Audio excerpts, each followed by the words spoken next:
Haji Halim sedang menunjukkan begini cara sayang kepada ibu. Wahai kalian yang tak menghormati ibu, yang menyepelekan ibu, yang merendahkan ibu. Malam ini lihat, beliau tidak ada ceramah, tidak ada tausiah, tapi langsung dibuat begini cara menghormati ibu. Ini sekarang banyak orang tak menghormati ibu. Berapa banyak ibu yang awalnya bantu-bantu, lama-lama jadi pembantu. Dulu dia tidak tarawih, kenapa? Karena kita menangis merengek di rumah. Sekarang di hari tuanya dia tidak tarawih juga. Kenapa? Dia menjaga cucunya. Berapa banyak itu terjadi. Jangan sampai. Dia tidak pernah menolak cucunya, dia sayang. Tapi kita yang berpikir, berapa kali dia tidak jadi sholat duha karena kita kencing di kaitnya. Berapa kali dia tidak tarawih karena kita menangis merengek sampai subuh datang. Berapa kali dia tidak iktikaf karena kita. Andai dia masih hidup hari ini, datang, belikan pakaian yang paling dia suka, belikan perhiasan kalau ada. Andai tidak cium tangannya, tapi yang sudah meninggal dunia, jangan lupa kau doakan, Rabbil firli wali walidayya warhamhuma kama rabbayani shaghira. Berdoa pun kau tak mau, apalagi yang akan kau bawa menghadap Allah SWT. Meregang nyawa dia melahirkan engkau. 9 bulan 10 hari kau menumpang di perutnya. 2 tahun kau menyusu, melahirkan, menetes darahnya dalam badanmu. Andai kau gendong dia dari Palembang, jangan sebut Palembang lah Pak Ustaz, dari Pekanbaru Riau, kau gendong dia sampai ke Makkah, kembali lagi, belum tentu dapat menebus satu teriakannya saat melahirkanmu. Lalu apa yang bisa kau lakukan? Datang seorang ibu pergi ke tempat servis HP. Nak, tolong anak lihatkan HP saya rusak kayaknya. Dia periksa, ini nggak rusak bu. Terus memang anak ibu nggak nelpon. Kenapa kau tidak telepon? Datang dia ke rumah anaknya. Nah, ibu nggak ada uang mau buka puasa, bisa minjam 100.000. Apa kata si anak? Sebentar ya ma, aku tanya istriku dulu. Ini Ustaz dapat dari mana? Ada yang kirim WA grup. Jadikan ibumu seperti raja, maka rezekimu akan diberikan Allah seperti rezeki raja-raja. Bukan hadis, dapat dari grup WA. Ini ibu minta terus sholat tarawih, tapi sang anak sudah tidak bisa. Aku mau hentikan saja sholat tarawih ini, karena mau buat tenda ini tidak bisa. Tiangnya bambu, sudah bocor. Kita stop saja sholat tarawih bersama ini. Apa kata si ibu? Buatlah sholat tarawih terus, nanti Allah akan berikan engkau gedung yang besar. Dengan gedung besar itu kau akan tetap sholat tarawih. Mana gedung besar itu? Inilah dia gedung besar. Langsung dikabulkan Allah Subhanahu wa ta'ala. Karena setelah Allah langsung orang tua. Wa qadha rabbuka alla ta'budu illa iyyah. Allah sudah wajibkan engkau menyembah Allah. Setelah Allah, wa bil walidaini ihsana. Kedua orang tua. Jangan kau lawan ibumu. Kayak anak-anakku, jangan kau lawan ibumu. Karena kau lawan ibumu, kau tak pernah mencium kebahagiaan. Walaupun hartamu banyak, kau akan berenang dalam air mata penderitaan sampai kematian datang. Ada pezina hidup di dunia senang, ada pecandu narkoba hidup di dunia senang, tapi orang yang durhaka tetap dapat dosanya dibalas Allah di akhirat.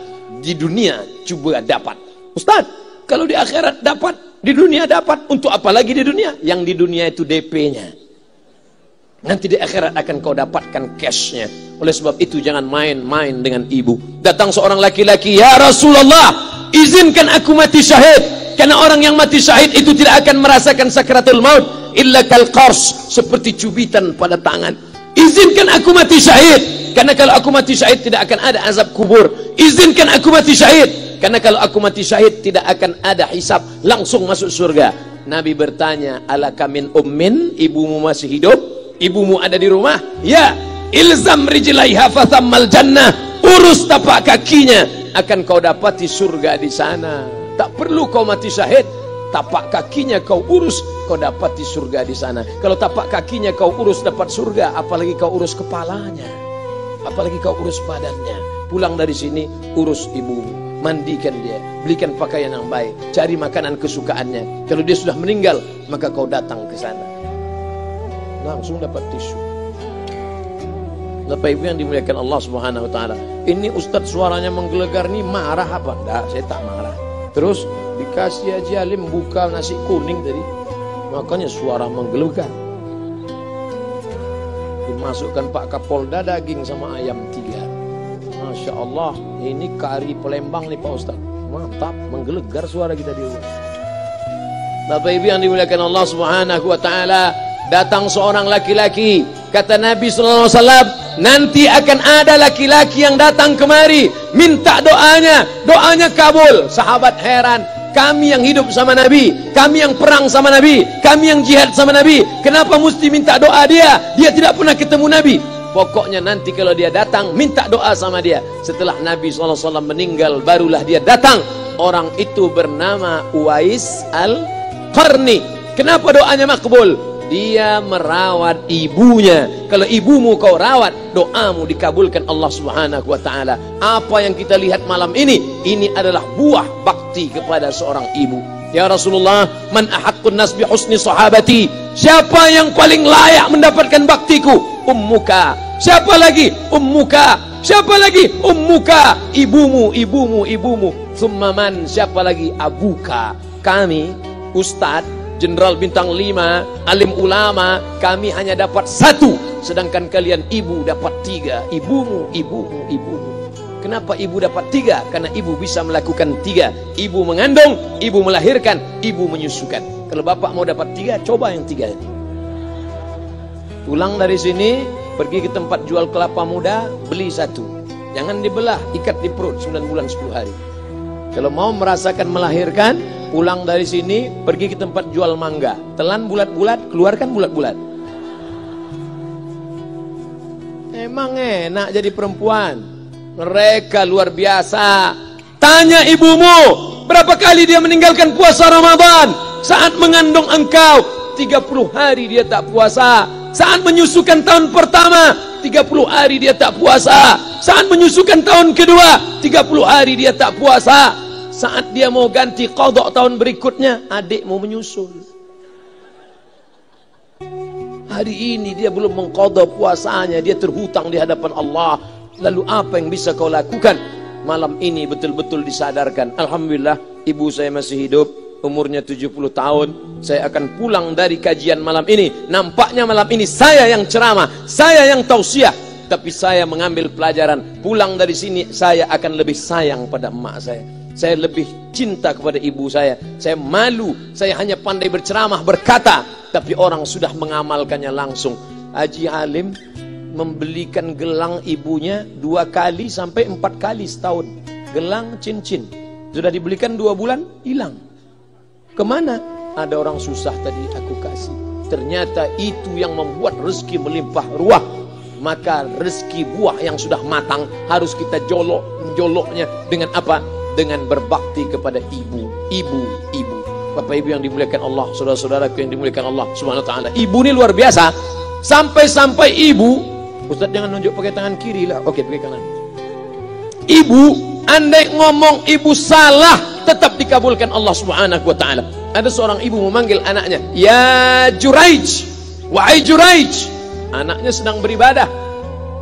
Ibadah pada Allah atau nyambut ucapan ibu? Allah lebih mulia, dia diam. "Ya Juraij." Dia tetap diam. "Ya Juraij." Dia tetap diam. Dia tidak jawab seruan ibunya. Sampai akhirnya ibunya berkata, apa kata ibunya? "Allahumma la tumitshu hatta turihi wujuhal mumisat." Jangan matikan Juraij sebelum matanya melihat wanita, maaf, tunasusila. Jangan matikan Juraij sebelum matanya melihat wanita tunasusila, WTS PSK, orang nakal, orang jahat. Tidak mungkin ahli ibadah matanya melihat orang jahat, tapi takdir berkata lain. Tak lama setelah ucapan sang ibu, ada seorang WTS PSK hamil, tidak diketahui suaminya, ditangkap, ditanya, "Siapa yang menghamilimu?" Apa kata si perempuan? "Yang menghamiliku adalah Juraij." Sampai Juraij ketika difitnah, perempuan wanita susila itu ditanya, "Siapa yang menghamilimu?" Ternyata dia berkata, "Juraij." Akhirnya mereka menangkap Juraij. "Juraij, ternyata engkau selama ini pura-pura saja menjadi pelaku ibadah. Engkau ternyata sudah menghamili perempuan ini." Mereka menghancurkan tempat ibadah Juraij. Tapi kemudian Juraij sabar. Dia katakan, "Nanti tunggu anak itu lahir, kalian baru tahu." Setelah tak lama anak itu pun lahir, dan mereka bertanya, Mereka bertanya kepada anak kecil yang belum bisa bicara, "Ya gulam, wahai anak kecil, man abuka? Who is your father?" Siapa bapakmu? Hai anak kecil, siapa bapakmu? Juraij menusuk pusar anak itu dengan telunjuknya. Dia mau tunjukkan kepada orang ramai bahwa dia tidak salah, dia tidak pezina, dia tidak melakukan perbuatan dosa. "Ya gulam, hai anak kecil, man abuka? Siapa bapakmu?" Apa kata anak kecil itu? Cowboy. Ko sapi, boy penjaga sapi, pengembala sapi. Bapakku pengembala sapi. Barulah orang Yahudi tahu ternyata Ra'il Ghanam yang menghamili PSK perempuan jahat tadi adalah penggembala sapi. Lalu kenapa fitnah itu terjadi? Allah mengabulkan doa si ibu sebelum Juraij mati. Matanya pernah melihat wanita tuna susila. Oleh sebab itu ibu jangan sampai kalau marah sama anak memanggil anak dengan kata-kata yang tak baik. Setan, hantu. Kalaupun marah panggil dia, calon wali kota. Sini sebentar. Kalau marah betul, calon gubernur. Sini sebentar. Doa ibu dikabulkan Allah Subhanahu wa taala. Saya setahun setiap bulan Februari ceramah di Kuala Lumpur seminggu.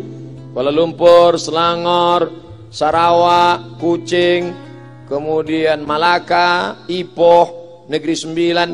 Ketika saya tausiah datang ibu-ibu makcik Malaysia. Assalamualaikum. Waalaikumsalam. Ustaz Somad. Ya.